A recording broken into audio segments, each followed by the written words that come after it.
তাহলে আমরা স্থিতিশক্তি পড়লাম, আমরা গতিশক্তি পড়লাম। এই স্থিতিশক্তি আর গতিশক্তির যে সমষ্টি, এই সমষ্টিকে বলা হয় যান্ত্রিক শক্তি। স্থিতিশক্তি আর গতিশক্তির সমষ্টি হচ্ছে যান্ত্রিক শক্তি। এই যান্ত্রিক শক্তির সংরক্ষণ নীতি আছে, যেটা তোমাদের খুব ইম্পর্টেন্ট জিনিস। যান্ত্রিক শক্তির সংরক্ষণ নীতিটা কি না, বলছে যদি কোনো ঘর্ষণ বা অন্য কোনো অপচয়ী বলের ক্রিয়ায় যদি কোনো বস্তুর শক্তি অপচয় না হয়, তখন কোনো সংস্থায় এই স্থিতিশক্তি আর গতিশক্তির সমষ্টি মানে যান্ত্রিক শক্তি সর্বদা ধ্রুবক থাকবে। এই ঘর্ষণ বা অন্য কোনো এমন বল আছে যার জন্য কী হয়, সংস্থায় শক্তি সংরক্ষণ থাকে না। যদি ওগুলা ক্রিয়া না করে, ওগুলা যদি কোনো সংস্থায় শক্তির অপচয় না করে, তাহলে একটা বস্তু কোনো সংস্থায় তার মোট যান্ত্রিক শক্তি সর্বদা ধ্রুবক রাখবে, মানে স্থিতিশক্তি আর গতিশক্তির সমষ্টি সবসময় ধ্রুবক হবে। আমরা এটা প্রমাণ করছি, তোমরা এটা ক্লাস 9-এও প্রমাণ করেছিলে। অভিকর্ষের প্রভাবে অবাধে যদি কোনো বস্তু নিচের দিকে পড়তে থাকে বা অভিকর্ষের প্রভাবে কোনো বস্তু নিচের দিকে নামতে থাকলে সেক্ষেত্রেও যান্ত্রিক শক্তি ধ্রুবক থাকে, আমাদের প্রমাণ করতে হবে।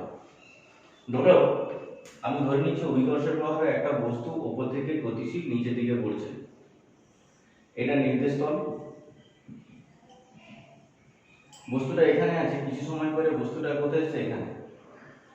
এখান থেকে এই পুরো হাইটটা হতো এইচ, পুরো দূরত্বটা এইচ। এ তে ছিল, বি তে এসছে, বি থেকে একেবারে এরকম জায়গায় আসবে, যেটা ভূপৃষ্ঠে স্পর্শ করার আগের মুহূর্ত। ভূপৃষ্ঠে স্পর্শ করার আগের মুহূর্ত। এখান থেকে এই দূরত্বটা এক্স, এখান থেকে এই দূরত্বটা হচ্ছে এইচ মাইনাস এক্স, পুরোটা এইচ। আমরা এ বিন্দুতে স্থিতিশক্তি গতিশক্তির সমষ্টি বের করব, বি বিন্দুতে বের করব, সি বিন্দুতে বের করব, দিয়ে সবগুলোর মান সমান করব। সবগুলো থেকে দেখব যে যান্ত্রিক শক্তির মান সব ক্ষেত্রে সমান হচ্ছে। প্রথমে এ বিন্দুতে হেডিং করব। দেখো এ বিন্দুতে বস্তুটা কি হচ্ছে, বস্তুটা এখানে স্থির অবস্থায় আছে, তারপরে বস্তুটা নিচের দিকে নামবে। তাহলে এই এ বিন্দুতে বস্তুটা যেহেতু স্থির আছে, তাহলে বস্তুটা স্থির থাকার অর্থ কত, তার বেগ শূন্য। এ বিন্দুতে বস্তুটি আছে, যেহেতু স্থির আছে, তার বেগ শূন্য। তাহলে বেগ শূন্য হলে তার গতিশক্তি কত, না গতিশক্তিকে আমরা ইকে দিয়ে প্রকাশ করছি। গতিশক্তি ইকে সমান তাহলে হাফ এম ভি স্কয়ার, যার মান কত 0। স্থিতিশক্তি ইপি সমান কি হবে, দেখো নির্দেশ তল থেকে এ বিন্দুর উচ্চতা কত, এইচ। নির্দেশ তল থেকে এ বিন্দুর উচ্চতা হচ্ছে এইচ। তাহলে উচ্চতা যদি এইচ হয়, তাহলে এক্ষেত্রে স্থিতিশক্তি কত হবে, না এক্ষেত্রে স্থিতিশক্তি হবে এমজিএইচ। নির্দেশ তল থেকে উচ্চতার উপরে নির্ভর করে তার স্থিতিশক্তির পরিমাণ। তাহলে এক্ষেত্রে স্থিতিশক্তির পরিমাণ কত, না স্থিতিশক্তির পরিমাণ হচ্ছে এমজিএইচ। স্থিতিশক্তির পরিমাণ হচ্ছে এমজিএইচ। তাহলে এক্ষেত্রে দেখো আমরা তাহলে কি, নির্দেশ তল থেকে এই বিন্দুর উচ্চতা হচ্ছে এইচ, যেহেতু এই বিন্দুর উচ্চতা নির্দেশ তল থেকে উচ্চতা যেহেতু এইচ, তাহলে তার স্থিতিশক্তির পরিমাণ কত, এমজিএইচ। তাহলে এক্ষেত্রে যান্ত্রিক শক্তি কত, না যান্ত্রিক শক্তি equals to EK plus EP সমান 0 প্লাস এমজিএইচ সমান হচ্ছে 0। ইকে কাইনেটিক এনার্জি গতিশক্তি, ইপি পোটেনশিয়াল এনার্জি স্থিতিশক্তি। এবার বি বিন্দুতে দেখো, বি বিন্দুতে যখন ক্যালকুলেশন করবো, দেখো এ থেকে বস্তুটা বিতে এসেছে, এ বিন্দুতে বস্তুটির বেগ কত, এ বিন্দুতে বস্তুটির বেগ শূন্য। তাহলে এই বিন্দুতে যেহেতু বেগ শূন্য, সেখান থেকে এক্স দূরত্ব বিতে এসছে অভিকর্ষ ত্বরণ জি এর সাহায্যে বিতে এসছে। এবার এই বি বিন্দুর বেগটা প্রথমে বের করব।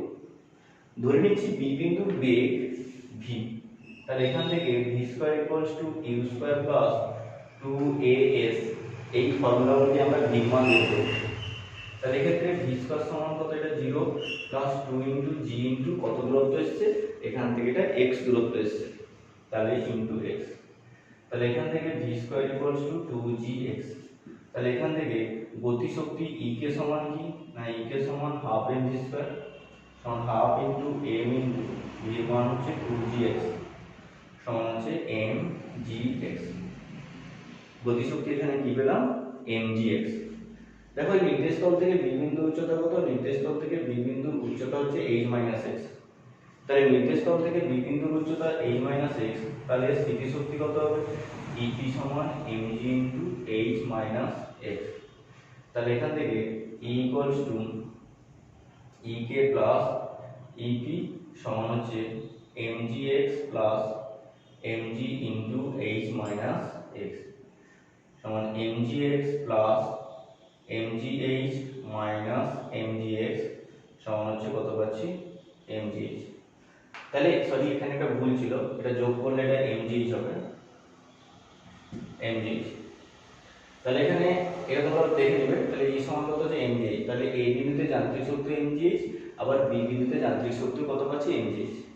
এবার সি বিন্দুতে দেখো, যখন এ থেকে একেবারে সি তে এসছে কত দূরত্ব এসছে h দূরত্ব, এই h দূরত্ব গতির ক্ষেত্রে তাহলে এখানে প্রাথমিক বেগ কত শূন্য, তাহলে এক্ষেত্রে আমরা কি লিখতে পারি v square equals two u square plus 2as, মানে আমরা এখানে সি বিন্দুতে বেগ নির্ণয় করব। তাহলে v square equals to 0 plus 2 into g into h, তাহলে v square equals two 2gh। তাহলে এখান থেকে গতি শক্তি E কে সমান হাফ mv স্কয়ার সমান half into m into 2gh সমান হচ্ছে mgh। আর নির্দেশ তল থেকে সি বিন্দুর উচ্চতা কত, নির্দেশ তল থেকে সি বিন্দুর উচ্চতা হচ্ছে 0, তাহলে এই ক্ষেত্রে স্থিতি শক্তি EP ইকুয়ালস টু কত 0। তাহলে স্থিতি শক্তি যদি EP সমান 0 হয়, তাহলে এখান থেকে আমরা কি লিখতে পারি যান্ত্রিক শক্তি EP ইকুয়ালস টু mgh সমান 0, তাহলে E equals to EK plus EP সমান হচ্ছে mgh প্লাস 0 সমান হচ্ছে mgh। তাহলে A বিন্দুতে আমরা mgh পেলাম, B বিন্দুতে mgh পেলাম, আর C বিন্দুতে mgh পেলাম। তাহলে এখানে A B C তিনটা বিন্দুতে কি হচ্ছে যান্ত্রিক শক্তি ধ্রুবক থাকছে, এই তিনটা বিন্দুতে যান্ত্রিক শক্তি ধ্রুবক থাকছে। তাহলে এখান থেকে আমরা এখন কি নির্ণয় করব না, এখান থেকে আমরা এরপরে যেটা প্রমাণ করলাম, তাহলে এটা অভিকর্ষের প্রভাবে অবাধে পতনের ক্ষেত্রে এটা যান্ত্রিক শক্তি ধ্রুবক থাকে। এবার নততল বরাবর ক্যালকুলেশন করব, যে নততল বরাবরও কোনো বস্তুর যান্ত্রিক শক্তি ধ্রুবক থাকে, এটা প্রমাণ করব। তাহলে এখন আমরা প্রমাণ করব নততল বরাবর গতিশীল কোনো বস্তুর যান্ত্রিক শক্তি ধ্রুবক থাকে। দেখুন নততল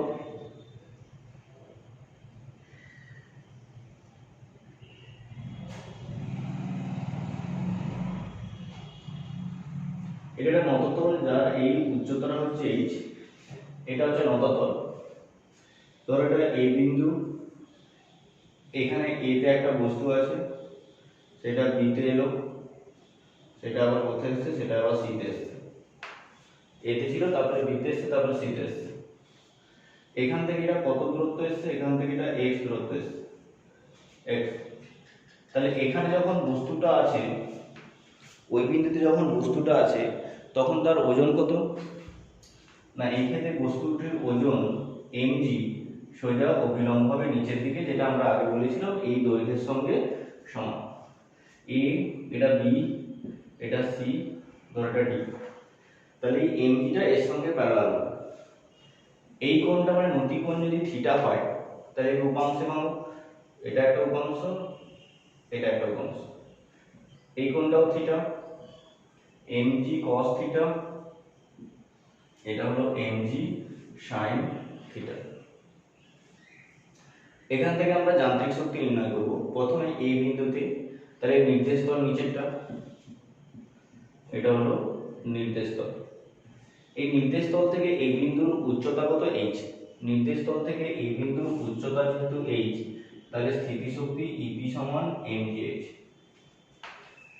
এই বিন্দুতে বস্তুটা স্থির, তাহলে এই বিন্দুতে বস্তুটা স্থির মানে তার কোনো গতি শক্তি নেই, মানে kinetic energy EK equals to half mv square সমান 0। এখানে গতিবেগ শূন্য, আর যেহেতু গতিবেগ শূন্য তাই এখানে তার গতি শক্তিটাও শূন্য। যেহেতু গতিবেগ শূন্য তাই এখানে তার গতি শক্তিও কি হচ্ছে শূন্য হচ্ছে। তাহলে এক্ষেত্রে যান্ত্রিক শক্তি কি হচ্ছে, যান্ত্রিক শক্তি E equals to EK plus EP সমান mgh প্লাস 0 সমান হচ্ছে mgh।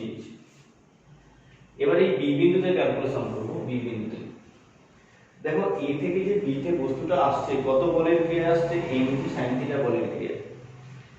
এ থেকে বি তে বস্তুটি আসছে কত, mg sin থিটা বলের ক্রিয়া।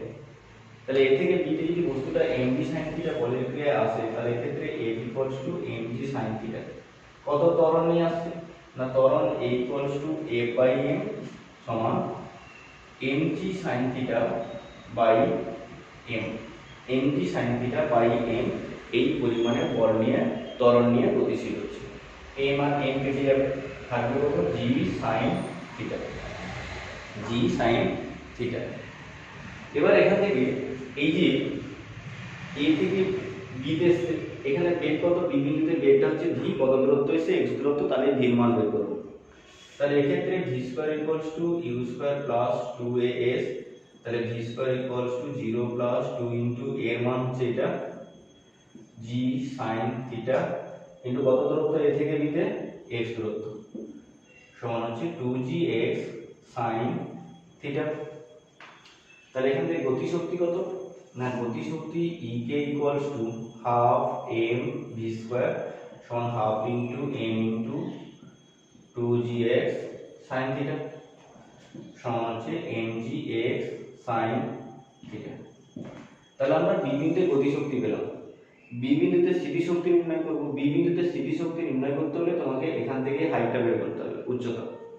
তার জন্য আমি এখান থেকে এটাকে যোগ করে দিলাম, এটাকে এভাবে বাড়িয়ে দিলাম, ডির পরে এটা নাম দিলাম ই, এটা নাম দিলাম এফ, এই কোণটা হচ্ছে থিটা।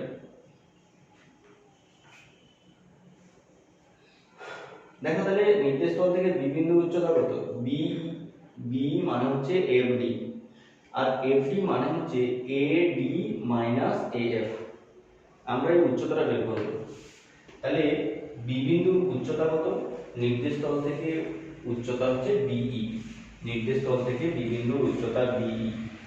বি মানে হচ্ছে এফ ডি, আর এফ ডি মানে হচ্ছে A D minus A F, AD minus AF, AD minus AF। তাহলে AD দূরত্ব কত না, AD টা পুরোটা হচ্ছে h, তাহলে AD যেহেতু h মাইনাস এই f এর মানটা এখানে বসাবো, AF এর মানটা। তাহলে AF এর মান বসানোর জন্য AB F ত্রিভুজ হচ্ছে, ত্রিভুজ AB F থেকে আমরা কি লিখতে পারবো, sin থিটা ইকুয়ালস টু লম্ব বাই অতিভুজ, লম্ব এখানে AF, অতিভুজ হচ্ছে AB। তাহলে এখান থেকে AF equals to AB sin theta. তাহলে এই যে AB দূরত্বটা কত x, মানে x sin theta, AF equals to x sin theta, যেটা এখানে আমরা বসালাম x sin থিটা। তাহলে এটা উচ্চতা পেয়ে গেলাম, উচ্চতা পেয়েছি মানে এবার কি পাবো, স্থিতিশক্তি। তাহলে স্থিতিশক্তি EP ইকুয়ালস টু mgh, তাহলে mg ইনটু h টা হচ্ছে এটা h minus x sin theta, তাহলে সমান mgh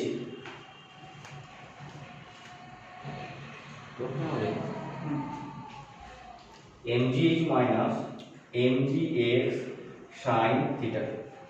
তাহলে এখানে গতিশক্তি পেয়েছি, এখানে স্থিতিশক্তি পেয়েছি, তাহলে যান্ত্রিক শক্তি E equals to ek plus ep সমান mgx sin theta plus mgh minus mgx sin theta. তাহলে mgx sin থিটা কেটে যাবে, থাকবে কত mgh। তাহলে এখানে এটা কি পেলাম mgh, এখানে কত পেয়েছি, এখানে পেয়েছি mgh। তাহলে এখানে a বিন্দুতে আর b বিন্দুতে কি হচ্ছে, দুটো বিন্দুতেই যান্ত্রিক শক্তি সমান হচ্ছে। একই রকম c বিন্দুতে যদি আমরা ক্যালকুলেশন করি তাহলে সেক্ষেত্রেও দেখবো এখানে যান্ত্রিক শক্তি mgh বেরোচ্ছে। তাহলে এখান থেকে আমরা বলতে পারি যে a b এবং c তিনটা বিন্দুতেই যান্ত্রিক শক্তি mgh সর্বদাই ধ্রুবক থাকবে।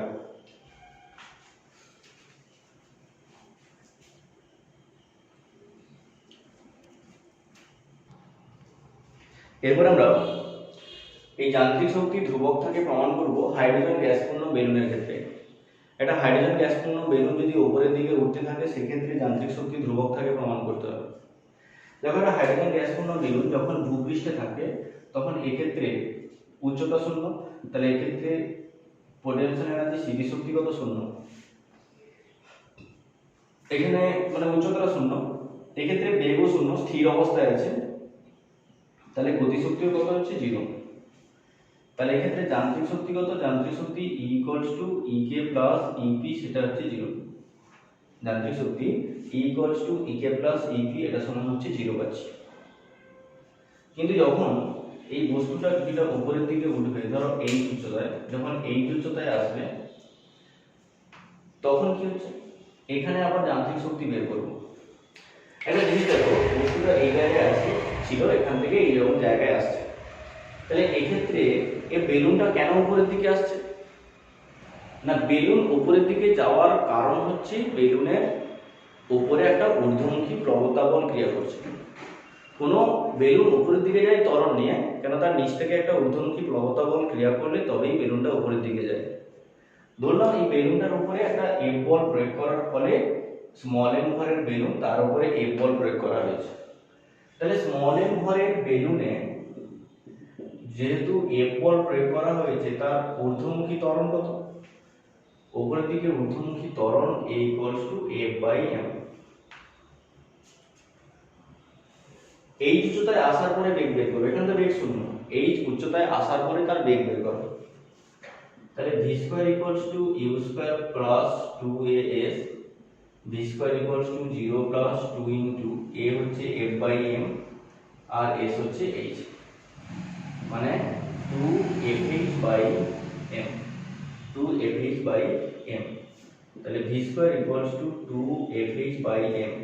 তাহলে এখান থেকে গতিশক্তি E কে সমান হাফ m v স্কয়ার সমান half into m into 2fh/m সমান fh। তাহলে এই ক্ষেত্রে গতিশক্তি কি পেলাম, fh। দেখো বেলুনটা যেহেতু উপরের দিকে বলের দ্বারা গতিশীল, বলের প্রভাবে গতিশীল, তাই এই কার্যটাকে আমরা বলি বলের দ্বারা কার্য। আর বলের দ্বারা কার্য হচ্ছে ঋণাত্মক কার্য, বলের দ্বারা কার্য হচ্ছে ঋণাত্মক কার্য। আবার আমরা জানি যে কৃতকার্য হচ্ছে স্থিতিশক্তির পরিমাণ। তাহলে এই বিন্দুতে স্থিতিশক্তি কত হবে না, এই বিন্দুতে স্থিতিশক্তি ইপি ইকুয়ালস টু বল ইনটু সরণ, কিন্তু বলটা হচ্ছে বলের দ্বারা কৃতকার্য, কার্যটা তাই মাইনাস বিসি মাইনাস এফএইচ। তাহলে এক্ষেত্রে যান্ত্রিক শক্তি কত না, যান্ত্রিক শক্তি E equals to EK plus EP সমান এফএইচ মাইনাস এফএইচ সমান হচ্ছে 0।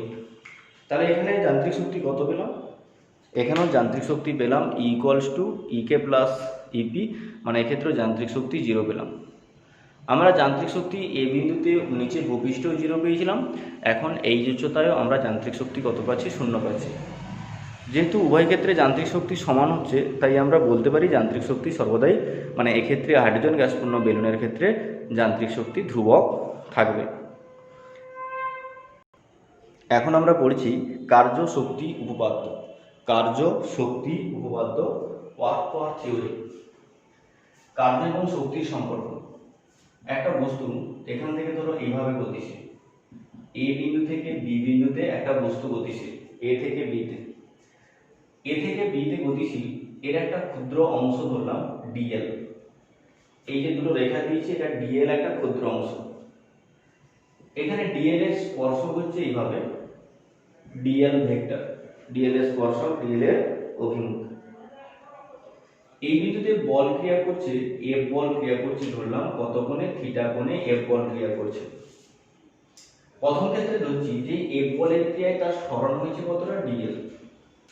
তাহলে এফ বলের ক্রিয়ায় যদি ডিএল পরিমাণ সরণ হয়, তাহলে এক্ষেত্রে কৃতকার্য আমি ধরছি DW equals to F vector dot dl vector, vector অনুযায়ী করছি।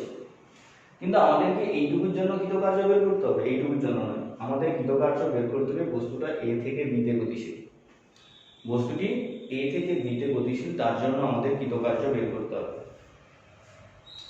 তাহলে এ থেকে বিতে সম্পূর্ণ পথে কৃতকার্য কত না, এ থেকে বিতে সম্পূর্ণ পথে কৃতকার্য W সমান, তোমরা জানো ইন্টিগ্রেশন করতে হবে, integration of DW integration of F vector dot dl vector. তোমরা এটা পড়েছো যে বড় থেকে ছোট থেকে বড় থেকে ইন্টিগ্রেশন করতে হয়, আমি তোমাদের আগে বলেছিলাম। তো এখানে লিমিটটা কি হবে, এ থেকে যাচ্ছি বিতে পৌঁছাচ্ছি, এটা শুরু বিটা শেষ, তাই এ থেকে বিতে ইন্টিগ্রেশন হবে, তার জন্য এ থেকে বিতে ইন্টিগ্রেশন করতে হবে। এক্ষেত্রে পরের লাইনে সমান ইন্টিগ্রেশন এ টু বি। দেখো এফ এর জায়গায় কি লিখবো, আমরা F equals to M A জানি, এফ ভেক্টর এ ভেক্টর পড়েছি আমরা নিউটনের দ্বিতীয় গতিসূত্র অনুযায়ী। তাহলে m a vector dot dl vector. আবার a সমান আমরা পড়েছি dv/dt, a সমান পড়েছি dv/dt, তাহলে এক্ষেত্রেও লিখব সমান a to b m into dv vector by dt into dl vector. এখান থেকে dl/dt কে আলাদা লিখতে পারি, মানে আমরা বেগ v সমান জানি dl/dt, তাহলে dl/dt নিচে v লিখব integration a to b m into v vector dot dv vector. আমরা ভেক্টরের ক্ষেত্রে পড়েছি ধর একটা বস্তু এই দিকে গতিশীল v বেগে, তার যদি একটা ক্ষুদ্র অংশ নিই, ক্ষুদ্র অংশের বেগ যদি dv হয় তাহলে v dv একই দিকে গতিশীল, তাহলে v dv একই দিকে গতিশীল মানে তার মধ্যবর্তী কোণ কত হয়, থিটা 0 ডিগ্রি হয়। আবার ভেক্টরের ডট গুণের ক্ষেত্রে a ডট b সমান কি হয়, ab cos থিটা। তাহলে এই ক্ষেত্রে v vector dot dv vector এর ক্ষেত্রে কি লিখব, v dv cos 0, যেটা এখানে লিখছি সমান a to b m v dv cos 0, cos 0 মান, তাহলে integration a to b m v dv, integration m v dv।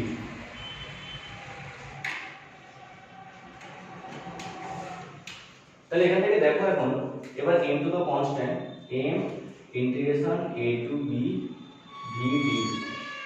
তোমরা ইন্টিগ্রেশন করেছো, আগে ইন্টিগ্রেশনের ক্ষেত্রে কি করেছো না, integration x to the power n dx এর ফর্মুলা হচ্ছে x to the power n plus 1 by n plus 1। তাহলে এখানে কি আছে, v to the power 1 dv, v to the power 1 dv মানে v to the power 1 plus 1 by 1 plus 1 সমান v square by 2, সমান কি করেছি আমরা v স্কয়ার বাই 2। তাহলে সমান m ইনটু ডাইরেক্ট লিখলাম v square by 2 limit a বিন্দুর লিমিট b বিন্দুর লিমিট, a বিন্দুর লিমিট দিলাম va, b বিন্দুর লিমিট দিলাম vb। এখানে a আর b লিখেছি, দেখো এখানে আমরা ডেরিভেটিভ করছি, এখানে ডেরিভেটিভ করছি v কে বেগের ডেরিভেটিভ করছি, তাই লিমিটটা বেগের হবে, a বিন্দুর বেগ আর b বিন্দুর বেগ।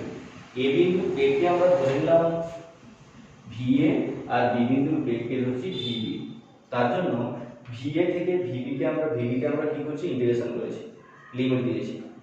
লিমিট বসানোর নিয়ম তোমরা জানো, আপার লিমিট মাইনাস লোয়ার লিমিট, এক্ষেত্রে আপার লিমিট vb, এক্ষেত্রে লোয়ার লিমিট va।